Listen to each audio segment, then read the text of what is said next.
Welcome to Social Studies. I'm going to go through the slides so that I'm sure that you know what to do today. I'm going to switch over. And these are the slides that you're going to see on Seesaw.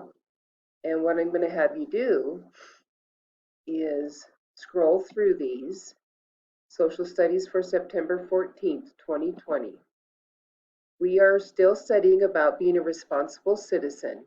Our learning goal is I understand the characteristics of a responsible community member.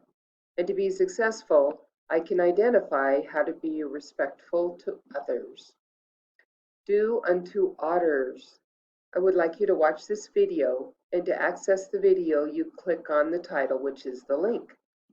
After you've watched the video, here's your activity. Go to Flipgrid and share with the class how you think the bunny wanted the otters to treat him. You'll click on the word Flipgrid, it'll take you to the assignment, and you'll post your response.